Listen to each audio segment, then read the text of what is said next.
काश आज आप होते तो फिजाओं में नफरत का धुआं ना होता, तो फिजाओं में नफरत का धुआं ना होता। मेरे देश हिंदुस्तान में एक तरफ खाई दूसरी तरफ कुआं ना होता, दूसरी तरफ कुआं ना होता। नमस्कार मित्रों, स्वागत है आपका संप्रेषण विद एसएस में। मैं हूं आपका दोस्त डॉक्टर एसएस त्रिपाठी। जी हाँ मित्रों, मैं अपने देश के हालिया मिजाज की ही बात कर रहा हूँ और ऐसे में एक नेक शख्स बहुत याद आता है और वो नेक शख्स थे परम कृष्ण भक्त बाबा महाकवि रस खान।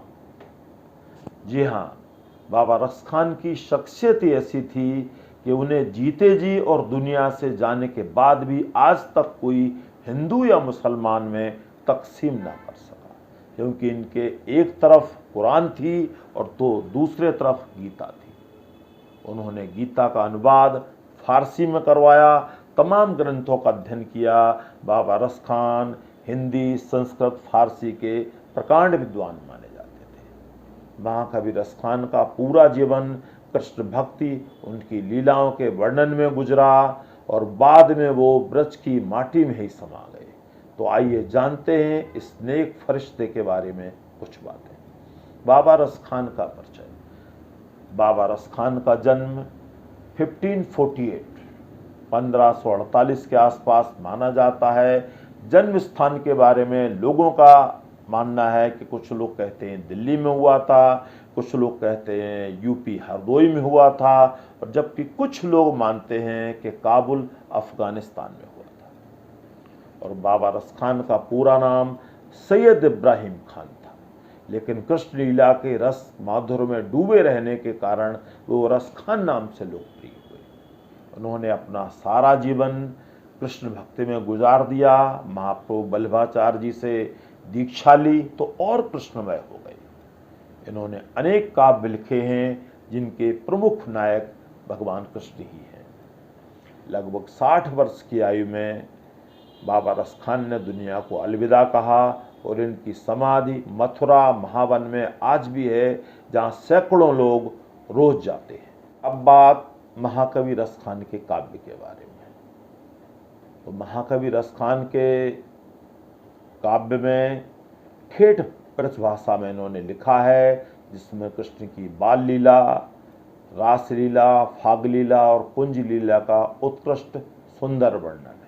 इनकी 2 कृतियां साहित्य में मील का पत्थर कही जा सकती हैं, जिनमें सुजान रस खान और प्रेम वाटिका।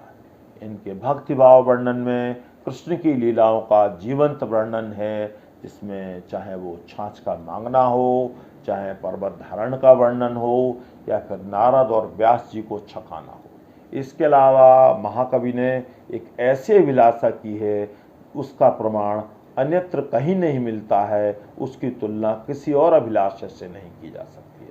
बाबा रस खान इतने बड़े कृष्ण भक्त थे कि अगले जन्म में भी उन्होंने कृष्ण के धाम ब्रजधाम में ही जन्मने की इच्छा जताई है। तो उनका प्रसिद्ध पद है, मानुष हो तो वही रस खान, मानुष हो तो वही रस खान, बसों ब्रज गोकुल गांव के ग्वारन, बसों ब्रज गोकुल गांव के ग्वारन। बाबा रस खान कहते हैं कि अगले जन्म में भी मुझे अगर मनुष्य का जन्म मिले तो मैं भगवान की ग्वाल टोली में शामिल होना चाहूँगा, ग्वाल वालों के भी शामिल होना चाहूँगा। और अगर मैं पशु भी बनूं तो मैं नदराय की गायों में पशु बनना चाहूँगा। और अगर मैं पक्षी बनूं तो मैं यमुना किनारे खड़े कदम्ब के पेड़ों पर अपना बसेरा बनाना चाहूँगा। और बाबा रस खान तो यहाँ तक कहते हैं कि अगर मैं पत्थर भी बनूं तो मैं वो पत्थर गिरिराज पर्वत का पत्थर बनना चाहूँगा, जिसको भगवान कृष्ण ने अपनी उंगली पर धारण किया था। तो ऐसी जो है बाबा रस खान की जो है लीला थी, उनका कृष्ण माधुर्य, कृष्ण प्रेम ऐसा था।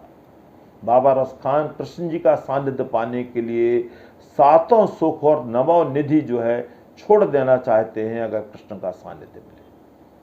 अब कुछ खास बातें बताने से पहले मैं अपने दर्शकों से निवेदन करना चाहूँगा कि आप अपना स्नेह, प्यार, दुलार संप्रेषण विद एसएस पर बनाए रखें। हम आपके लिए ऐसे ही रोचक अलग विषय वाले कंटेंट लगातार लेकर आने वाले हैं, तो बने रहिएगा हमारे साथ। अब कुछ खास बातें। खास बात यह है कि लोग कहते हैं एक बार बाबा रस खान के भक्ति भाव से प्रसन्न होकर जतीपुरा में भगवान श्रीनाथ जी ने बाबा रस खान को साक्षात दर्शन दिए थे। उन्हें सौभाग्य मिला था बाबा रस खान। और बाबा रस खान के जीवन के बारे में यह कहा जाता है कि बाबा रस खान सम्राट अकबर के समकालीन थे। अंत में अपने सभी दर्शकों से और सभी देशवासियों से एक निवेदन करना चाहूँगा कि हमारी इतनी समृद्ध सांस्कृतिक विरासत को न जाने किसकी नज़र लग गई कि दोनों तरफ के लोग सब कुछ अच्छाया भूल सिर्फ नफरत पाले बैठे। और इसी पर किसी मशहूर शायर ने कहा है, आग लेकर हाथ में पगले जलाता है किसे, आग लेकर हाथ में पगले जलाता है किसे, जब ये बस्ती ही ना रहेगी तो तू कहाँ रह जाएगा, जब ये बस्ती ही ना रहेगी तो तू कहाँ रह जाएगा। अपने अवाम की खुशहाली के लिए, अमन चैन के लिए मैं दुआ करता हूँ, सबको शुभकामनाएं देता हूँ। खुश रहिए और देश को आबाद रखिए। जय हिंद, नमस्कार।